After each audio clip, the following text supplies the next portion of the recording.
Yes. Announcement. Yes, honourable members, I have a very brief announcement to make regarding the FCC committee, the Financial Crimes Commission Committee.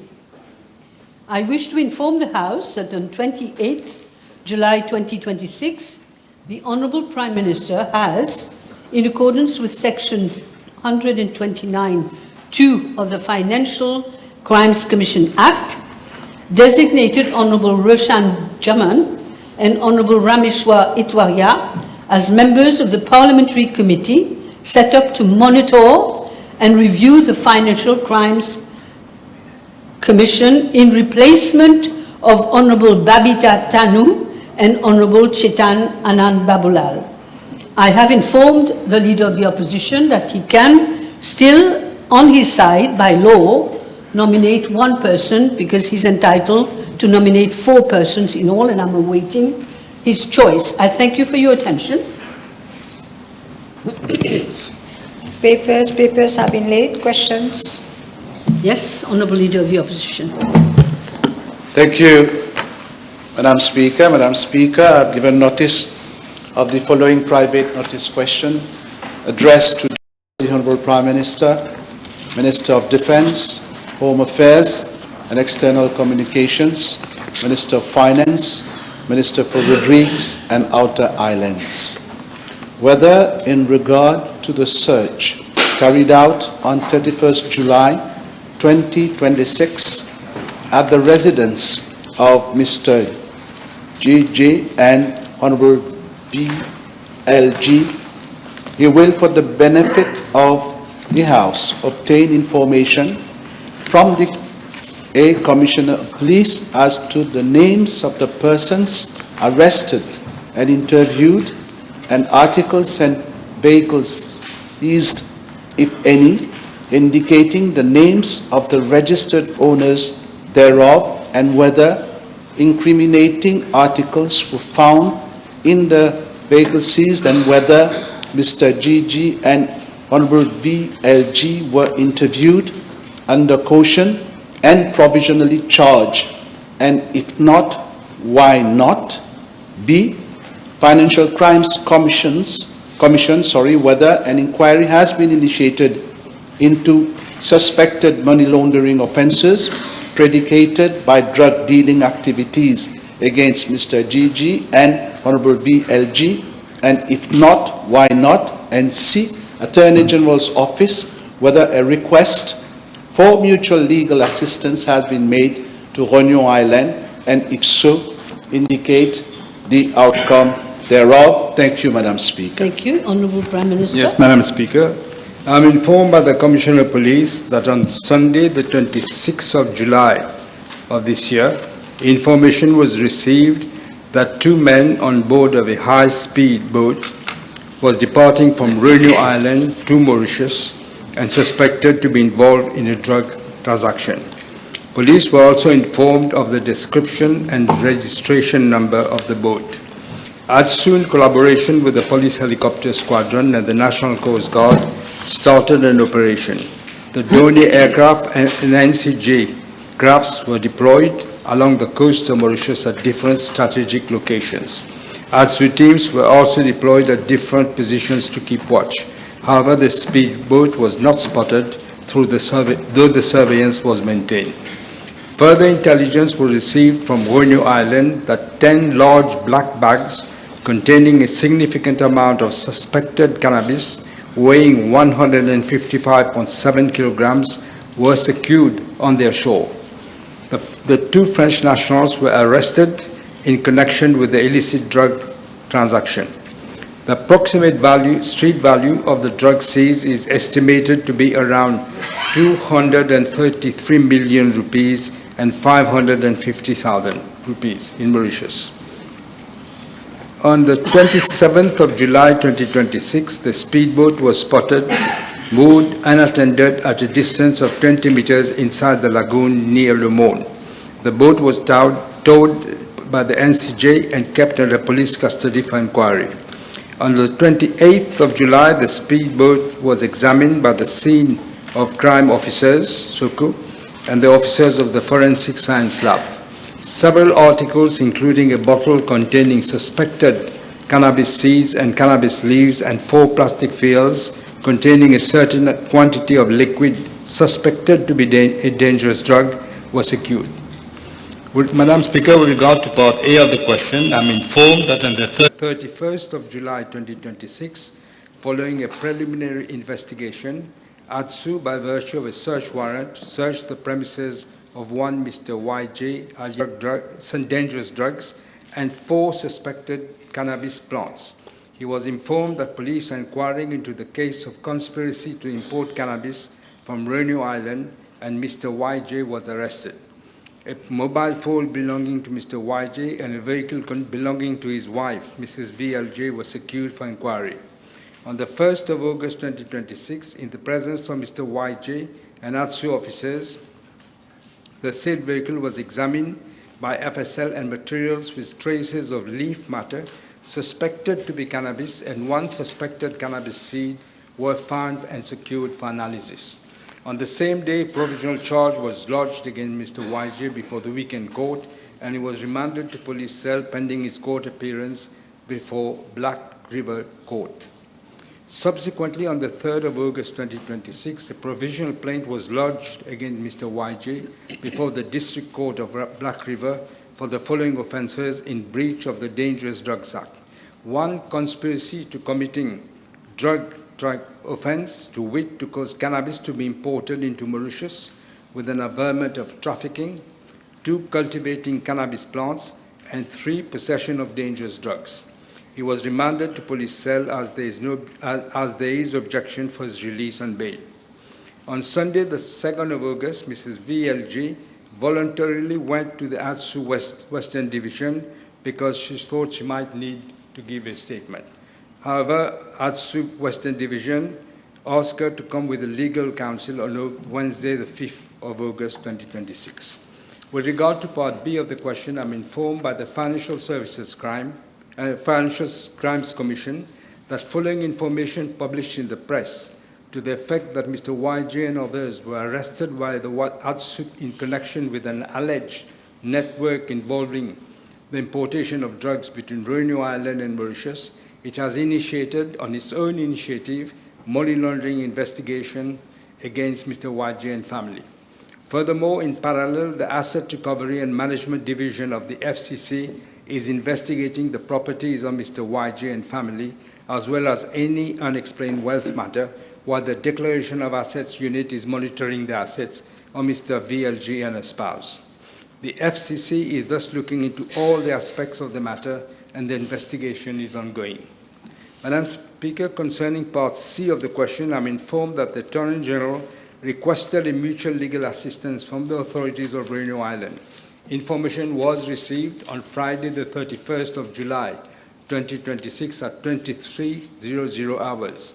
The Honourable Leader of the Opposition will appreciate that the details of the application cannot be disclosed by virtue of paragraph 3 of Article 20 of the Agreement of Entraide Judiciaire en matière pénale signed between the Republic of Mauritius and the Republic of France. Madam Speaker, as I've said on numerous occasions, ever since this government assumed office on the 14th of November 2024, we are going to be ruthless in our fight against les marchands de la mort. Already the number of arrests and huge drug seizures are indications of how gradually we are dismantling the citadel of the drug barons. We will never allow unruly elements who may have thought they were above the law to threaten the very fabric of our society. Let me say it again very loudly and clearly. In this case, just as in any other case, there will never be any cover-up. Whoever you may be, whatever high office you may hold, you will have to bear the consequences of your actions. Thank you. Yes, your first supplementary. Yes, thank you, Madam Speaker. I thank the Honourable Prime Minister for his reply. This is a very serious matter. Madam Speaker, while I note that the Junior Minister stepped down only yesterday, does the Honourable Prime Minister concur that this resignation should have been immediate upon the search of her residence rather than delayed until the public and media pressure became unbearable in the country? I don't agree with the Honourable Leader of the Opposition. You must have evidence for people to step down. There was no evidence yet, but there was the perception. So that's why she decided she would step down. Next question. Yes. Then, will the Honorable Prime Minister also concur that since the arrest of Mr. G, husband of the former junior minister, she might have been able to tamper with evidence in this case? There is no evidence of that. There is no evidence that she has tampered with anything. Not yet, Honorable Prime Minister. Third question. Can the Honorable Prime Minister inform the House who is the owner of the vehicle which has been seized by the police? Who is the owner of the vehicle? I believe it is Mrs. The Honorable former junior minister. Yes. Fourth question. Now, has the Honorable Prime Minister been apprised of the suspicious movements of the said vehicle belonging to the former junior minister and was reportedly caught on CCTV footage camera prior to the arrest? And what explanation, if any, has the accused provided regarding its use? She will be asked the question, I'm sure, when she is questioned. I'm not sure if the Prime Minister can reveal what the accused has said and all that. If you Be a can't, little bit careful because it. now, Madam Speaker, it is well established standard operating procedure under the Dangerous Drug Act that a person whose residence has been searched and whose vehicle is linked to a trafficking network must be formally interviewed. Can the Honourable Prime Minister explain as to why this fundamental procedure is being suspended? I just answered, Madam Speaker. She went voluntarily to the ADSU. Let the Prime Minister answer. And they have decided they will ask her to come with a legal representative to ask her question because they hadn't even finished the inquiry, the preliminary inquiry that they were doing at the Yes. time. I think it's your fifth question now. Yes. Yes. Can the Honourable Prime Minister confirm if the former junior minister or her husband or both together have travelled to Renew Island recently, and how many times, and whether they have had access to the VIP lounge? Actually, when she travels, she's a junior minister, she would have access to the VIP lounge. She traveled 3 times to Renew Island. Twice, I think, her husband accompanied her. Yes. My information, and can the Honourable Prime Minister confirm that they have travelled together to Renew Island on 5 occasions in 2025 and on 2 occasions in 2026, and they've had access to the VIP lounge, both of them? It is absolutely normal that she would have access to the VIP lounge, even in Renew Island, because she's a junior minister. But he gave a different number of travel. Yeah, I was informed 3 times, but the Honourable Leader of the Opposition is saying 3 times. I'll check on that. Yes, you will check, of course. Now, in view of the serious accusations against Mr. Gigi, will the Honourable Prime Minister direct the FCC to inquire on the declarations of assets filed by the former junior minister after the general elections? This is a serious... The Honourable Leader of the Opposition knows I cannot direct the FCC. I've already, in fact, Don't speak in a sitting position. I think Yes, I Prime did Minister. say in my answer that the FCC is inquiring on their own initiative because there were press reports and they are inquiring into the whole assets and everything. Are you financial privy to declaration of assets of members? No, I'm not talking about declaration of assets. I'm No. talking about all the assets of the No, family. that was his question about declaration of assets, right? I'll say why I'm putting that Yeah, question. but let me finish. Prime Minister, the question was about, it's important because it concerns everybody. Are you personally privy to? No, I'm not. You're not. Okay. Ali, next question. Yeah, I'll come to the next question. In view of the wide implications concerned with this case, will FCC consider inquiring also on the sources of the electoral expenses with regard to that, to the former junior minister, and will the FCC initiate investigation into money laundering, including unlawful electoral expenses? That is a different question, but it's up to the FCC to do their inquiries. I can't direct the FCC to do inquiries on this aspect or that aspect. Yes? Now, can the Honourable Prime Minister confirm to the House whether the same Mr. Gigi was rescued at sea in 2012 while trying to reach Mauritius from Reunion Island? It would be impossible for me to know it. 2012, I wasn't even in the Assembly. Oh, I was, sorry. Therefore, can the Honourable Prime Minister, who was the Prime Minister at that time, explain to the House why there was no police inquiry then when the current Commissioner of Police was at the head of ADSU? I can't say, Madam Speaker. He's making allegations that he was drowning or whatever, caught in sea. I'm not aware of this. Your next question? Yes. Is the Honourable Prime Minister aware that another relative of the former junior minister, Mr. BL, was also arrested in 2023 in Reunion Island for drug trafficking? All I know is that the person he's referring to has also been arrested. Yes? As the Prime Minister, whether he's aware that the honourable member is born on record for dealing in stolen property, and that her husband is also born on record, have been convicted, both of them. Is she aware? Are you aware? I'm not aware of this. Is a new. PSP? But, I'm not aware of this. No. okay? Yes? Well, I will inform the Prime Minister, cause number 398/11, dealing in stolen property, convicted for, she was 3 years on good behaviour and 5,000 rupee fine. Is she aware of that? Are you aware, Prime Minister? No, I'm not aware, but you were the president of the PMSD at the time.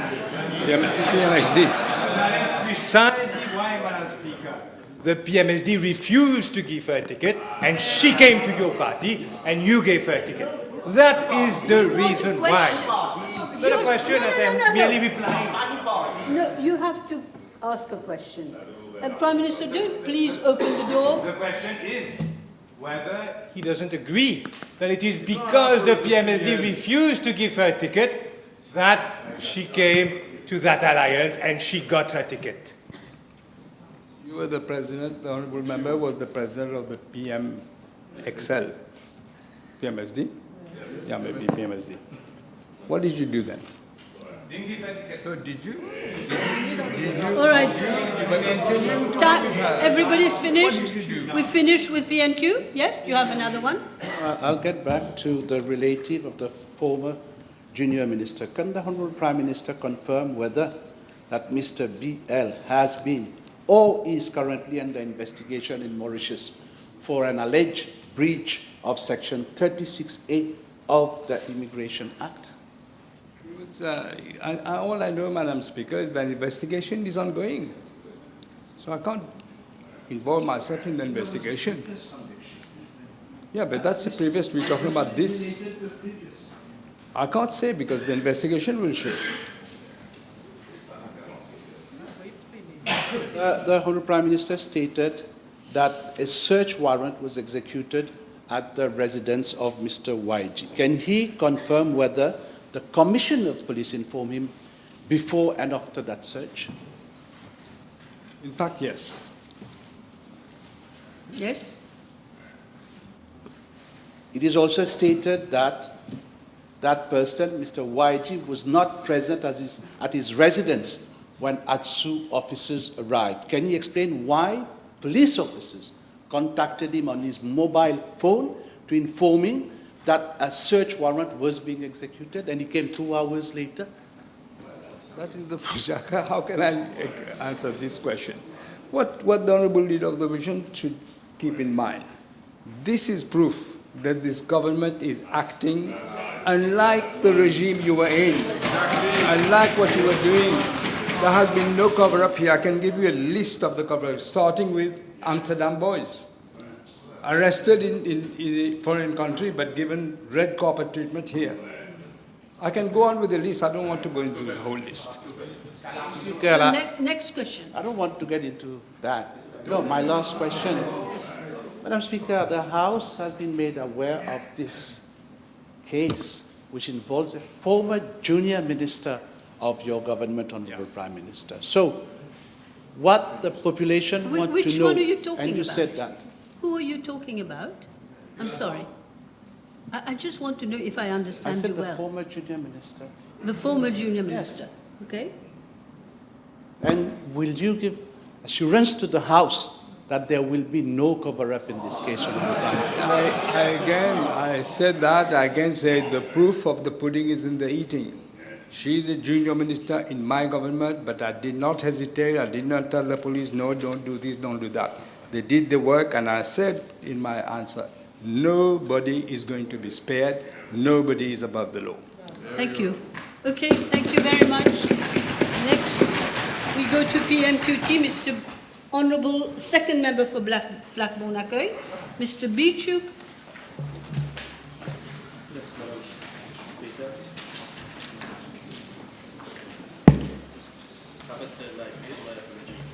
Yes, Madam Speaker, B1208, please. Madam Speaker, the House may recall that the reduction of the VAT registration threshold from 6 million rupees to 3 million rupees was introduced primarily, first, to create a level playing field and fair competition among operators in the same business activity. It addresses the discrimination whereby a VAT-registered business with a turnover threshold slightly above 6 million was being charged VAT, while a business with a turnover slightly lower than 6 million was not being charged VAT on the same type of goods. Secondly, to encourage operators in the informal sector to enter the formal market, keep records, and improve tax compliance. Madam Speaker, I'm informed by the Mauritius Revenue Authority that following the lowering of the VAT registration threshold from 6 million to 3 million, as announced in the budget of 2025-2026, for the period 1st of October 2025 to 29th of July 2026, the total VAT revenue collected from newly VAT-registered entities amounts to 655 million rupees. The number of new VAT registration is 8,764, and the number of VAT deregistrations is 84. Madam Speaker, I wish to inform the House that the VAT registration threshold was at 2 million from the 1st of October 2006 to 31st of March 2013. The VAT threshold was then raised to 4 million on the 1st of April 2013 to June 2015. Yes. Yes, okay. All right, next question then. Honourable Second Member for Vieux-Grand-Port. Thank you, Madam Yes. Speaker. Is question B/1209, please. Madam Speaker, we already have an established mortgage and housing finance market in Mauritius. Individuals and businesses can obtain long-term financing from lending institutions, including commercial banks, insurance companies, and the Mauritius Housing Company Limited, to purchase, to construct, or to improve properties such as land and buildings. The properties themselves serve as security for the loans. Such properties are generally intended for personal use or owner occupation, although some may also be rented. A buy-to-let mortgage is a different segment of an advanced housing finance market. It follows the same basic model as the traditional mortgage market, but the purpose is different. The borrower purchases a property primarily to rent it out and earn rental income rather than to occupy it himself. Under such a financing arrangement, the lending institutions takes into consideration, among other factors, the expected rental income generated by the property to determine the borrower's repayment capacity and the amount of financing that may be granted. Such products can contribute to broadening access to rental accommodation, encouraging private investment in housing, and diversifying the range of mortgage products available on the market. However, they may also give rise to risk relating to higher household indebtedness, increased exposure of the financial institutions to the real estate sector, and the potential speculative pressures on residential property prices. As regards to Part A of the question, Madam Speaker, the introduction of specific mortgage products, including buy-to-let loans, is primarily a commercial decision for banks and other eligible financial institutions. It depends on the market demand and the perceived risk involved and the internal credit policies. I'm informed by the Bank of Mauritius that the existing regulatory framework enables banks to offer such products to their customers. However, a buy-to-let mortgage market may require a more conservative loan-to-value ratio in order to address risk from this market. Thus, borrowers will have to contribute more of their funds, with the lenders financing a smaller share of the property's value. In addition, because buy-to-let mortgages are considered riskier, banks may charge higher costs for these loans, making them more expensive for customers. Regarding Part B of the question, I'm further informed by the Bank of Mauritius that the banking sector has not approached the bank with regard to the lending based on the equity of existing residential properties and the income-generating potential of investments. In the event of such a proposal, the bank will study all the aspects of these types of lending arrangements before determining the appropriate regulatory framework, if any. In particular, the bank will look into the associated risk, the prudential requirements, impact on the financial stability, and the need for appropriate regulatory safeguards. Concerning Part C of the question, any changes to the mortgage lending framework would need to be carefully balanced. We'll need to carefully balance the objective on enhancing access to housing finance with the need to safeguarding borrowers, depositors, and the overall stability of the financial system. In this regard, consideration would need to be given to the possible impact of additional credit growth on residential properties, household debt levels, and housing affordability. While buy-to-let mortgages can support investment and rental housing supply, their development should be pursued prudently, balancing improved access to finance and housing affordability and financial stability. Madam Speaker, government remains open to innovation in real estate financing to support the development of a modern, efficient, and diversified mortgage and credit market that meet the evolving needs of households, investors, and the wider economy. Thank you. Yes? Yeah, thank you, Madam Speaker. I thank the Honorable Prime Minister for the reply. Can the Honorable Prime Minister also inform the House as to whether the government will be willing to evaluate aspects of the United Kingdom experience, who has been highly successful in implementing the buy-to-let mortgage, and if those measures, similar measures, could be adapted in Mauritius?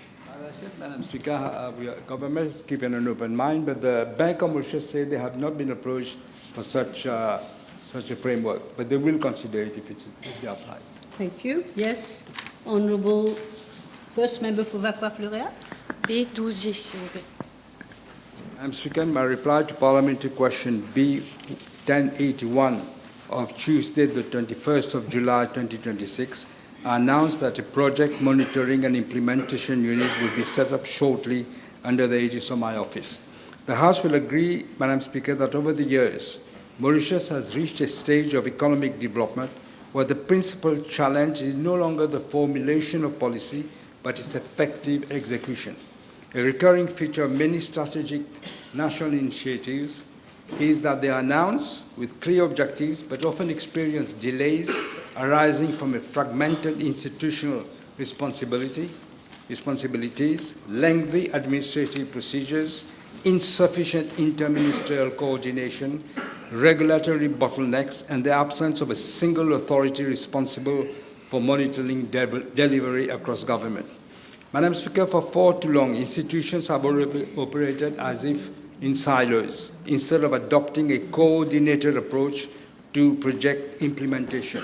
Furthermore, we are aware that in the past, there were instances of collusion between consultants and contractors, resulting not only in delay of implementation, but also cost overrun. The Project Monitoring and Implementation Unit will have a clear mandate to coordinate, monitor, accelerate the implementation of government priorities through integrated planning, evidence-based decision-making, institutional collaboration, and rigorous performance management.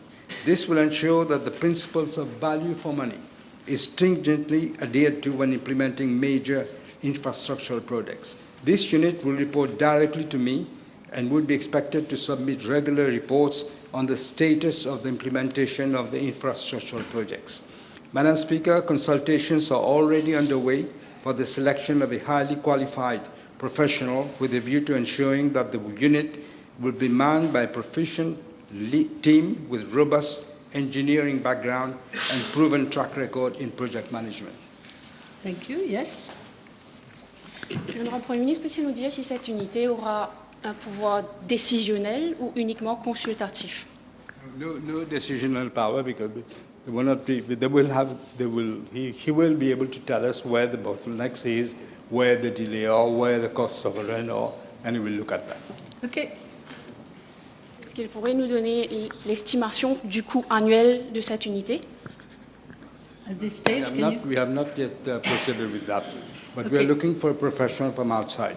Okay, next question, Honourable Fourth Member. B1211. Madam Speaker, with regard to Part A of the question, I'm informed by the Commissioner of Prisons that from November 2024 to 29th of July 2026, a total of 579 mobile phones has been seen within the prison premises. And they are as follows: 41 mobile phones found on detainees, and 538 mobile phones were found within the prison premises other than on detainees. It was suspected that mobile phones had been used to commit criminal offense in 41 cases. These cases were reported to the police for inquiry, and the status of the police inquiries are as follows. 1 person has been charged and the matter is at court level. 5 cases have been filed and 35 cases are still under inquiry by police. Madam Speaker, with regard to Part B of the question, I'm informed that by the Commissioner of Prisons that the following measures have been taken to prevent use and the possession of mobile phones within prison premises. 1, enhanced searches of detainees, prison officers, visitors, and vehicles. 2, regular intelligence-led searches by the prison's intelligence unit and the prison dog section. 3, the use of body scanners, baggage scanners, metal detectors, mobile phone detectors, anti-drone systems, and mobile phone jammers. 4, CCTV surveillance. 5, regular patrols, and 6, continuous training and sensitization of prison officers on security procedures. In addition, the Mauritius Prison Service is procuring additional security equipment to further strengthen prison security. The upgrading of the mobile phone jamming system at the Melrose Prison will be implemented shortly. The Mauritius Prison Service is also implementing anti-pelting netting in correctional facilities to prevent the introduction of contraband and enhance the safety and security of prison institutions. The Mauritius Prison Service will also procure a new anti-drone system by March of next year to detect and counter unauthorized drone activity, thereby further reinforcing the security of prison premises. I'm informed, Madam Speaker, that 1,362 mobile phones which have been seized by the Mauritius Prison Service over the period 2019 to 30th of June 2026 have been destroyed already. Yes, one Yeah, thank you. question. Yeah. If I may have two, Madam Speaker. One for the moment. Yes, the first question, Madam Speaker, with regards to mobile phones seized, I would like the Prime Minister to look into the fact that out of the 1,300 mobile phones that were seized, there were 284 SIM cards. Those have been destroyed, but no inquiry to determine who have procured these SIM cards. As we know, SIM cards have to be registered. No, ask the question. That is the question, whether he will look into it. I am informing him of the aggravating circumstances which I am telling him now of this matter, that they have destroyed evidence. Don't but repeat. But, Madam Speaker, I need to make the question intelligible. You have interrupted me. I need to get back to where I was. So therefore, Madam Speaker, I will ask the Prime Minister to look into that. There may have been destruction of evidence which now cannot be used to prosecute, including eSIMs that were contained in this mobile phone. 300 physical SIM cards, the rest were eSIMs, now have completely been destroyed. Whether he will look into it. I'm not aware whether that is the case, but I will certainly look into the matter. Yes. The second question, Madam Speaker. Thank you. Straightforward. Yes, question. Madam Speaker, there is an issue with this matter. The figures, whether he will agree that there is something qui ne tourne pas rond. He has stated himself that only one person has been prosecuted. I know for a fact, Madam Speaker, and I would like to apprise the Prime Minister of saying that no inquiry is being made on who are procuring these SIM cards. Okay, that is the question. Whether he will urgently himself personally look into that. Something ne tourne pas rond ici. Are you Things going- ne tournent pas rond dans ce pays. But I did say that 35 cases are still under inquiry.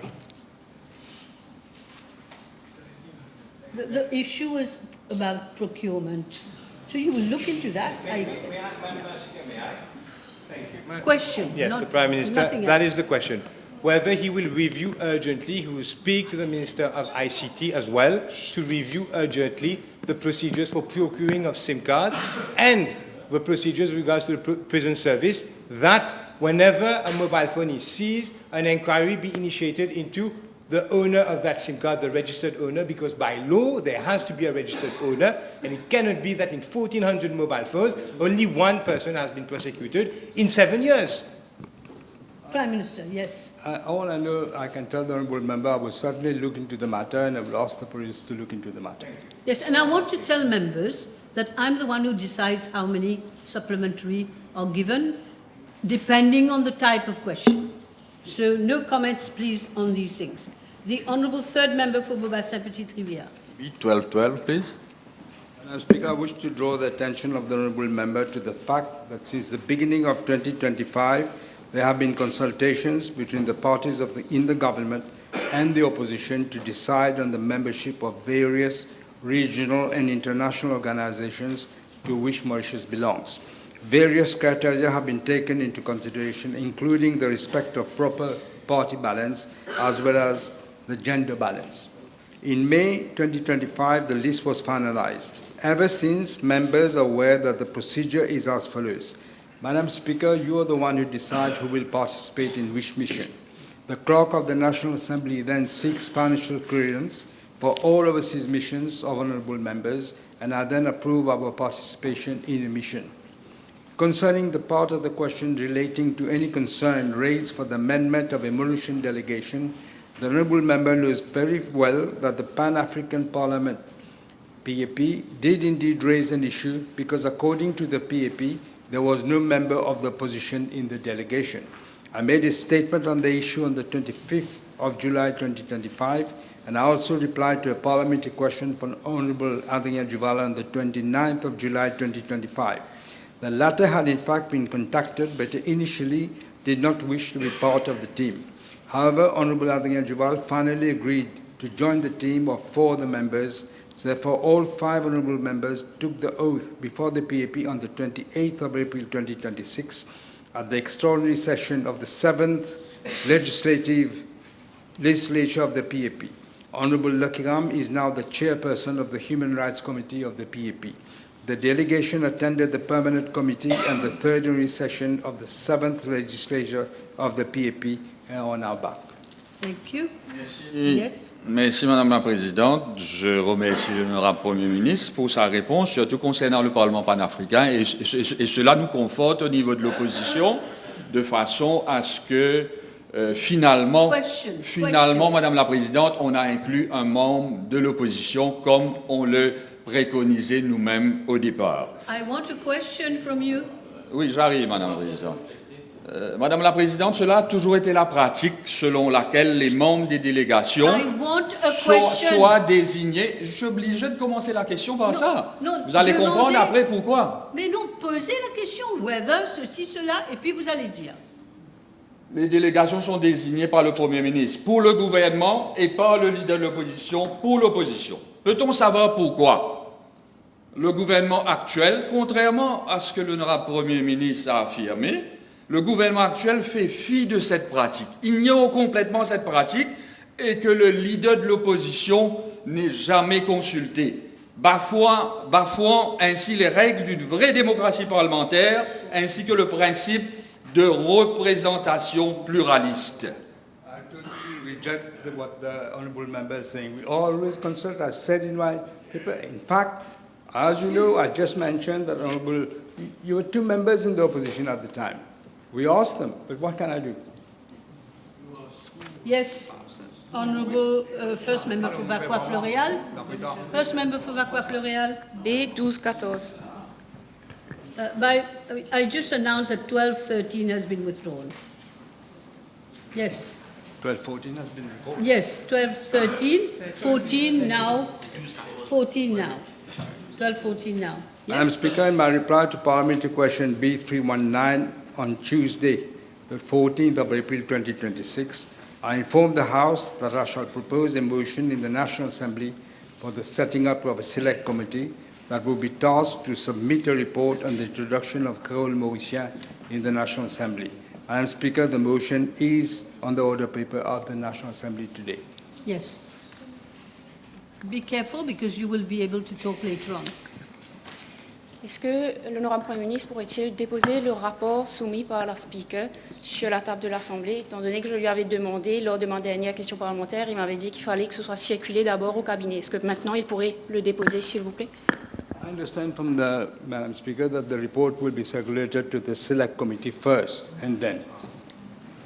That is true. We will have time to talk about all this in the afternoon. Yes, Honourable Fourth Member for Port Louis North, Yes, please. B1215. Question? Yes. Madam Speaker, the House may recall that the post of junior minister was created in 1996 through an amendment of the Constitution of Mauritius. The principle underpinning the creation of the post of junior minister is that junior ministers assist the respective ministers towards the achievement of national objectives. By helping with the implementation and monitoring of ministerial decisions, they contribute to national development and government's vision. However, Madam Speaker, with the evolution of the Mauritian society, national realities and priorities are constantly changing, and the role of the elected public officials as well as their responsibilities will have to be reviewed. Consideration is being given to reverting to the PPS system, but it's just consideration. Speaker? Yes, one Firstly, question. will the Prime Minister agree, first of all, that the junior minister model has not yielded the You're result? asking for his opinion. No. Will he agree? It's a fact, statement of fact. Will he agree with my statement that the junior ministers have not yielded the results intended? In fact, it has been more of a source of problem between minister and junior minister because fundamentally their role is not made by law. They have no official responsibility. Et dépendent du bon vouloir de leur ministre. Sports, tourism, and gender is but a few examples. Therefore, would it not be better You've asked a and question in the public already. interest that Don't he now repeat. reviews it, a system that has proven not to work? You've already said, you repeat quite a lot. That was that was your question, so you're repeating your question. Yes, Prime I Minister. don't agree that junior ministers didn't achieve anything. This is not actual, but I agree with you.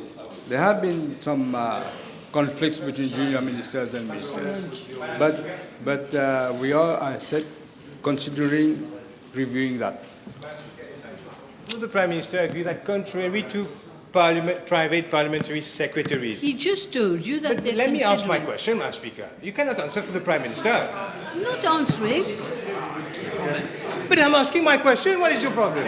I ask my question. Don't abuse. That's I am all not I'm- abusing. I am asking whether he will agree that private parliamentary secretaries are designated to two constituencies and have a clearly defined role assisting the Minister of the Road Development Authority. However, junior ministers have no defined role. Therefore, will the Prime Minister, in considering whether or not to review the system, he will at least consider defining their roles.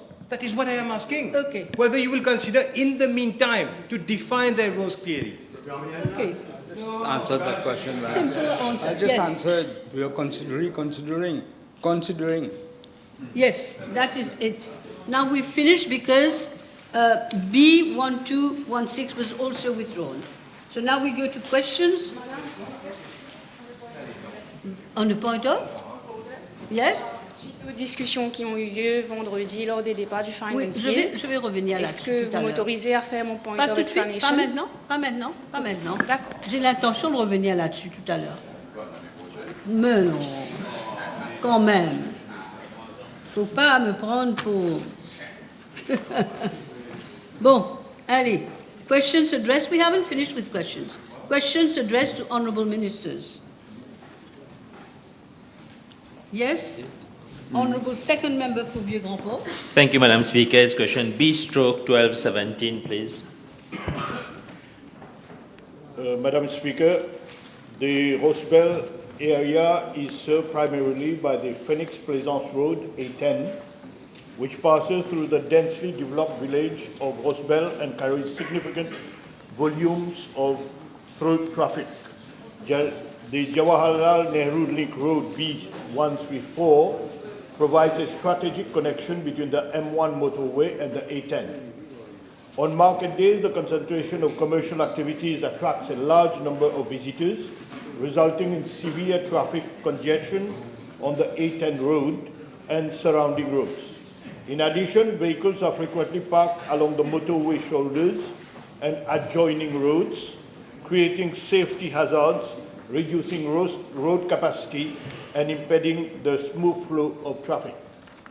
Madam Speaker, with regard to part A of the question, I'm informed by the Road Development Authority that the Rosebel region is a highly built-up rural area with residential, commercial, and other development lining both sides of the main road.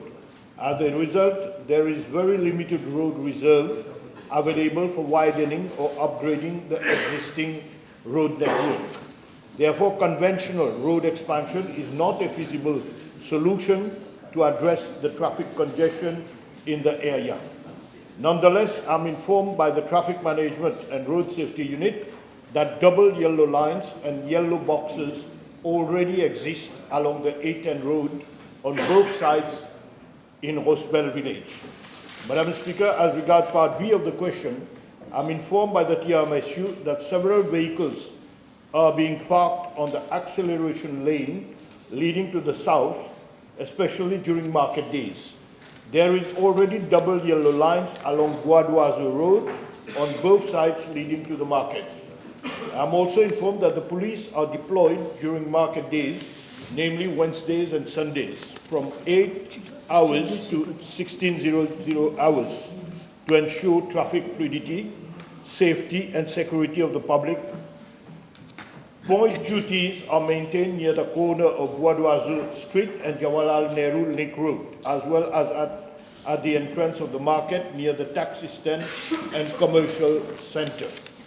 I'm further informed by the District Council of Grand Port that 320 parking spaces are presently available at the Dr. James Bertie David Market Fair, and that an additional 45 parking spaces have also been provided.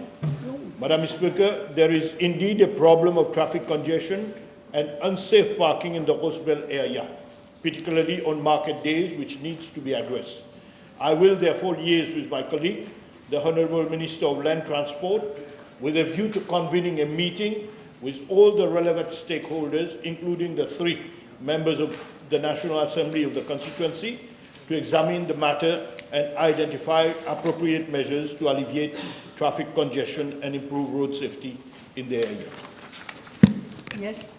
I thank the Honourable Minister for the reply. Can the Honourable Minister also inform the House whether a traffic impact assessment has been carried out for the Rosebel market and fair days?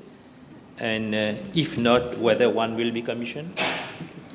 So what I can add, honourable member, let's have the meeting with the MPs and all the stakeholders which are concerned there. I'll fix it next week, then we'll meet and discuss all possible avenues. Honourable members, will you please excuse me? I will ask the Deputy Speaker to take the chair. I have some urgent matters to attend to. Thank you.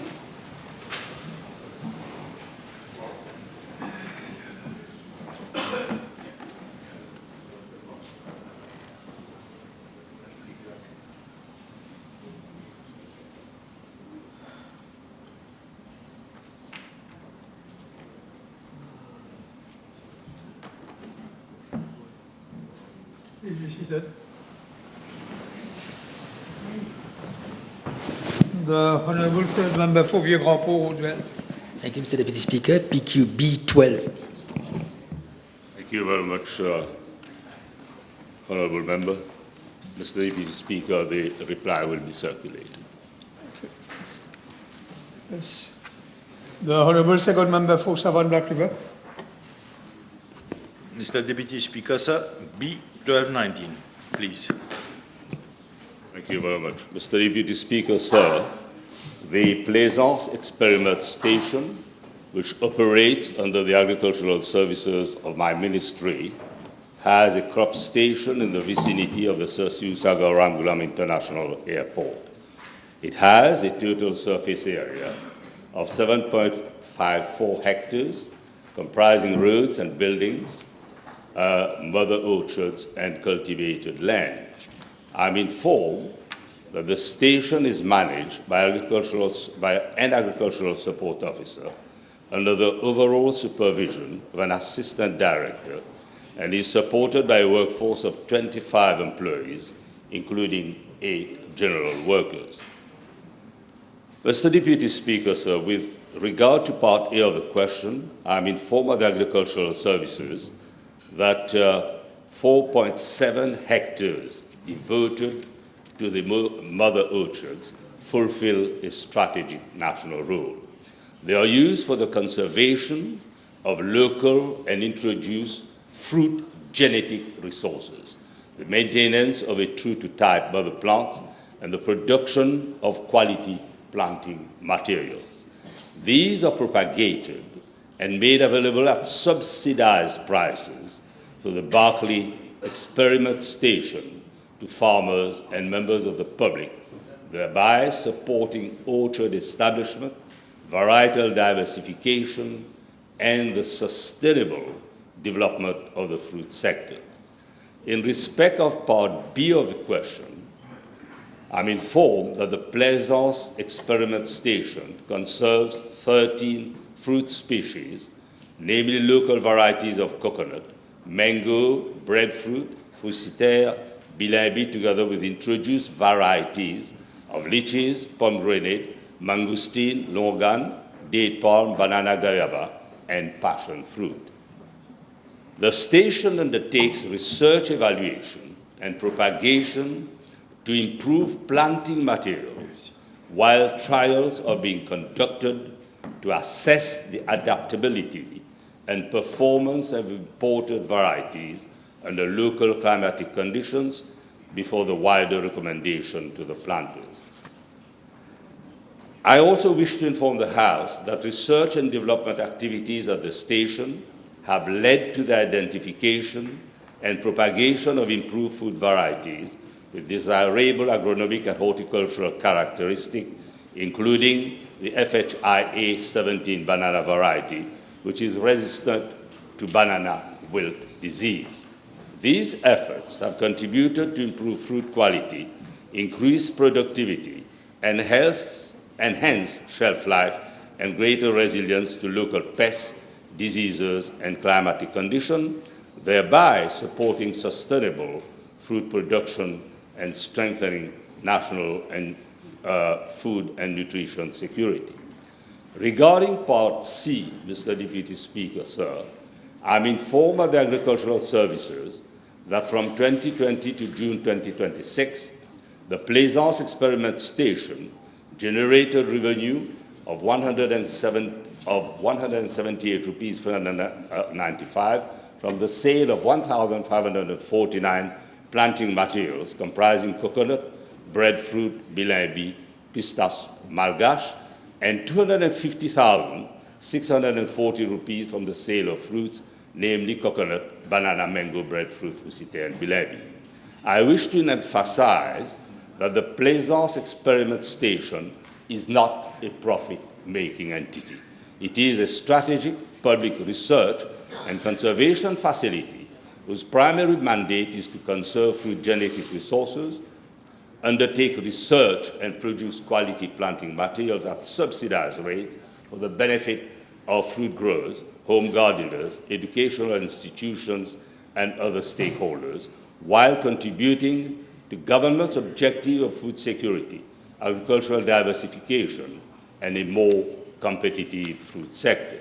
For several decades, the station has supported beneficiaries across Mauritius through the production and distribution of quality planting materials, facilitating the establishment of healthier and more productive orchards. It also continues to serve as a national repository of fruit genetic resources, underpinning research, innovation, and long-term development of the horticultural sector. Mr. Deputy Speaker, sir, I'm informed that since 2020, the station has supported more than 1,200 individual farmers and members of the public in setting up fruit plantation covering a total area of 8 hectares in different localities of the island. These plantations are expected to yield 40,000 coconut fruits, 100 tons of breadfruit, 10 tons of bilimbi fruit, and 2 tons of pistachio nuts annually, thereby improving food security. Furthermore, my ministry is preparing an action plan to address the challenges facing the Plaisance Experiment Station, including improvements to water storage infrastructure, irrigation system, and staffing capacity, with a view to strengthening its research, conservation, and propagation functions. Finally, Mr. Deputy Speaker, sir, in this context, the production of planting materials, including mango, coconut, breadfruit, pomegranate, passion fruit, papaya, and lychee, is expected to increase from approximately 500 plants in financial year 2025-2026 to 2,000 plants in 2026-27 and at least 4,000 plants in 27-2028. This expansion will enable the ministry to make improved planting materials more widely available, strengthen national food production, and enhance food security and food and nutrition security. Yes. Mr. Deputy Speaker, can the Minister inform the House whether the model is successful? If yes, can we move to other regions? Well, what I said was meant for the ears, not only your ears, for the ears of everybody. As we say, it's a long, long way to Tipperary, and we are walking the talk. The Honourable Second Member for Flakel-Bourakai. Oui, Monsieur le Vice-président. B 1220, s'il vous plaît. Merci. Mr. Deputy Speaker, sir, the Pont-Bon-Dieu Road B96 extends from its junction with the Brise-Verdier, Saint-Julien, Constance Road B23 at Belvedere, passing through Pont-Bon-Dieu and Salazie to its junction with the B49 road near La Nicolière. I'm informed by the Road Development Authority that the road has an approximate total length of 5.3 kilometers and varies in width along its alignment as follows. From the junction with the B49 road at Salazie to Boiserie Déco Limité, the road generally consists of 2 traffic lanes with an approximate carriageway width of 9 meters.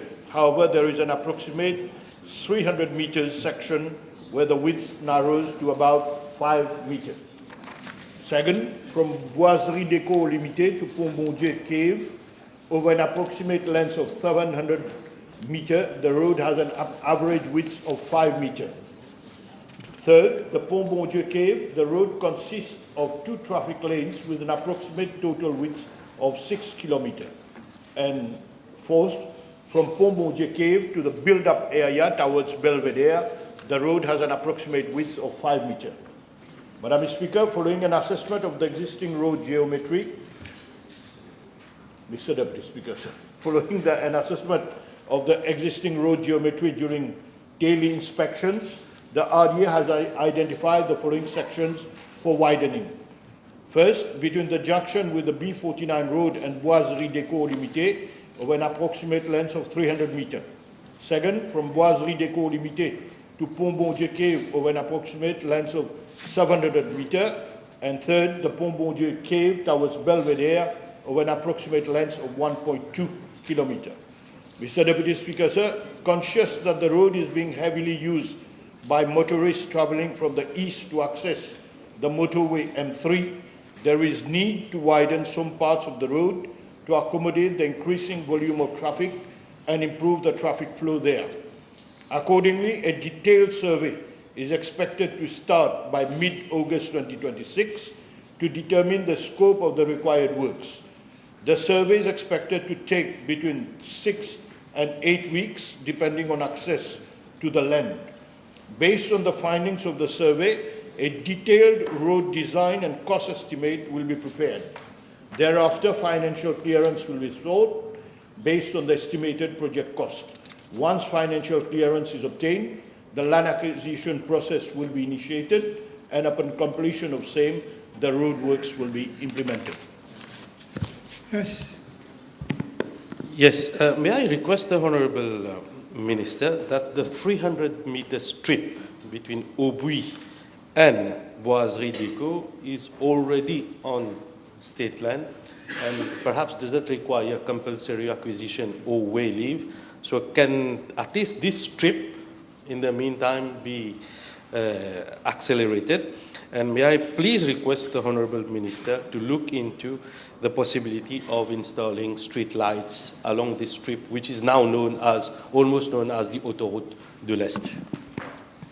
As regard to the first part of your question, if ever this is the case, I will request the RDA to undertake the work if it's 300 meters, and if land is there, if it's state land, so necessary, I'll ask RDA to do the needful. As far as street lighting, obviously I know the road very well because it needs street lighting. We'll see how we'll proceed with that if funds are available. The Honourable First Member for Wakaforeal. B1221, s'il vous plaît. Mr. Deputy Speaker, sir, I wish to inform the House that the Mauritius Educational Development Company Limited, MEDCO Limited, is a state-owned company operating under the aegis of my ministry since 1993. It is entrusted with the management of two institutions, namely MEDCO Alex Boudjouari Secondary School and MEDCO Agalega Secondary School. The Honourable Member wishes to know whether the post of manager of MEDCO Alex Boudjouari Secondary School is currently being held by an officer of my ministry as an interim measure. The answer is yes, as an interim measure. Mr. Deputy Speaker, sir, I am informed that the appointment is neither unusual nor irregular. It is fully in line with the long-established practice of the board of MEDCO Limited, where one of its directors is designated to serve as manager of MEDCO School. This arrangement has been consistently adopted because the recruitment of a full-time manager would impose a significant financial burden on MEDCO Limited, having regard to its current financial conditions. Accordingly, in February 2026, the board designated one of its directors, who also serves as an assistant secretary in my ministry, to perform the functions of manager of MEDCO Alex Boudjouari Secondary School. The appointment was duly registered with the PSCA in accordance with the established requirements. In the past, two officers holding the grade of Principal Assistant Secretary, now restyled Deputy Permanent Secretary, which is higher than the grade of Assistant Secretary, serve as managers of MEDCO schools. One officer served as manager of MEDCO Alex Boudjouari Secondary School from 2010 to April 2012, while another served as manager of MEDCO Trinity Secondary School from 2010 to 31st December 2015. There is, therefore, nothing new or unusual in an officer serving as administrative grade at my ministry. In addition, the managerial grant allocated by the PSEA for the post amounts to 40,530 rupees monthly. However, the manager of Medco, Alex Boujouari Secondary School, is presently being paid only 11,730 monthly, with the balance being utilized for other school-related works. Mr. Deputy Speaker, sir, I wish to make it absolutely clear that the present appointment is an interim administrative arrangement intended to ensure continuity in leadership, sound governance, and effective oversight pending the recruitment of a substantive administrative manager of Medco Limited.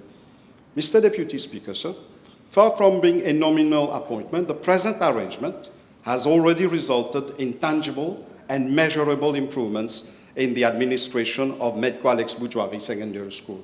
This is part of the second part of the question by the honourable member. First, the manager has facilitated inspections by the PSEA in relation to health and safety requirements with a view to improving the working and learning environment at school. Second, great emphasis has been placed on staff discipline and attendance. During a site visit undertaken some months ago, the manager observed that a few non-teaching employees who were required to report for duty at 7:30 a.m. were arriving between 8:30 a.m. and 9 a.m. Monitoring arrangements have since then been strengthened, and an electronic attendance system is being introduced to further reinforce accountability and punctuality. Third, the manager reviewed the duties performed by a chemistry educator, drawing a monthly salary of 80,593. It was found that the officer was carrying out duties that were not corresponding with his You have already answered the question. You are going outside the question. No reply now. The question was clear whether. So the second part, the reasons I was secretary or his ministry and statewide. Thank you. Merci. Le problème étant, l'honorable ministre peut-il expliquer à la Chambre comment est-ce que concrètement, dans la pratique, le managing director peut répondre aux sollicitations des officiers de l'école dans les heures de travail, alors qu'il est, pendant ces heures-là, au ministère en tant qu'assistant permanent secretary. Thank you, Honourable Member. Mr. Deputy Speaker, sir, I wish to inform the Honourable Member, for managers in general, for managers, I'm not talking about rector or deputy rector, managers, this happens in private secondary schools also, it is not mandatory for the manager to be full-time on the site. As and when needed, requested by teaching on teaching staff, the manager can respond to the duties. Okay. Est-ce que l'honorable ministre n'y voit-il pas un conflit d'intérêts? Parce que s'il y a des doléances de la part des professeurs ou des officiers de l'école concernant la gestion de l'école, le managing director siège aussi sur le board de Medco et donc il serait juge et partie. Est-ce qu'il n'y voit pas un conflit d'intérêts? For your information, Honourable Member, any manager in the past has to be appointed from one of the interim, I'm saying, has to be appointed from one of the board members. Okay? And in this case, there is no conflict of interest. On the contrary, I was enumerating, Mr. Deputy Speaker, sir, how this person helped for better management of the school. Because we have only 101 students in that school, for your information. The Honourable Third Member for Vieux-Grand-Port, Roosevelt. Merci, Monsieur le Vice-président. PQ B1222. Thank you very much, Honourable Member. Mr. Deputy Speaker, sir, with regard to part A, one of the question, I'm informed by the MSO that there's currently one veterinary surgeon operating at the society. Of course, following implementation of recommendation of PRB, the scheme of service for posts of veterinary officers being reviewed to ensure that it is aligned with the operational requirement of MSO. Consequently, the society will produce with the necessary recruitment exercises, including the filling of vacant posts in accordance with the approved procedures and subject to the availability of resources. As regards part A2 of the question, I'm informed that since January 2025 to date, approximately 8,000 dogs have been sterilized under the Sustainable project for dog population in Mauritius. Now, this has been achieved through strong synergy between public and private sectors, with private veterinary surgeons actively collaborating under an MOU signed between both parties to support the implementation of the project. The mass sterilization program remains one of the key pillars of government strategy to achieve sustainable reduction in this stray dog population, promote responsible pet ownership, and enhancement animal welfare. Mr. Deputy Speaker, sir, concerning Part B1 of the question, I wish to inform the House that for financial year 2026-27, an amount of 20 million has been earmarked for the sterilization program under the control of stray dogs. The allocated budget will support the continuation and expansion of free sterilization services throughout the island. With regard to Part B2 of the question, it is to be noted that MSOR is implementing and strengthening several measures to promote a nationwide mass sterilization program. For financial year 2026-2027, the Society, in collaboration with the local authorities, establishing a structured calendar of mass sterilization campaign across the island.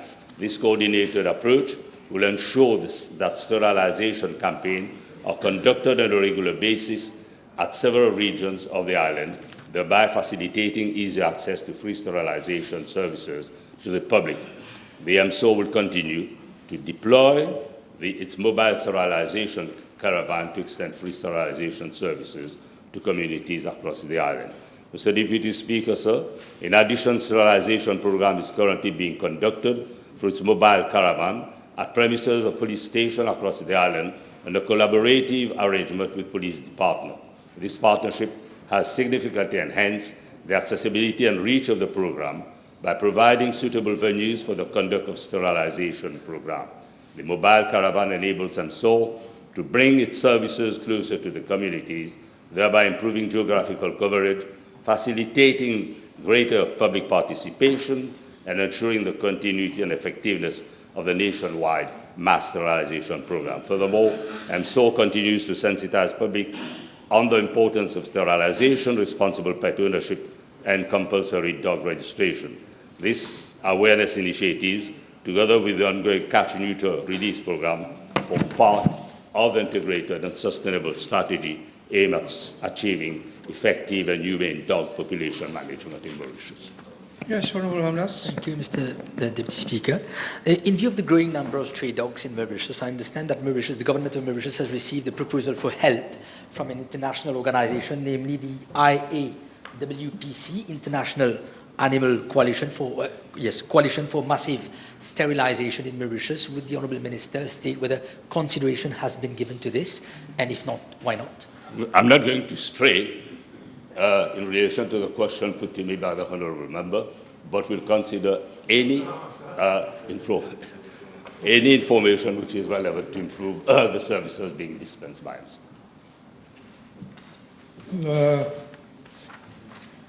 Honourable Second Member for Savan Bakiba. To four. Mr. Deputy Speaker, sir. Government remains fully committed to reforming the local government system with the objective of strengthening decentralization, enhancing the administrative and financial autonomy of local authorities, improving service delivery, and ensuring that local communities benefit from more efficient, accountable, and responsive local governance.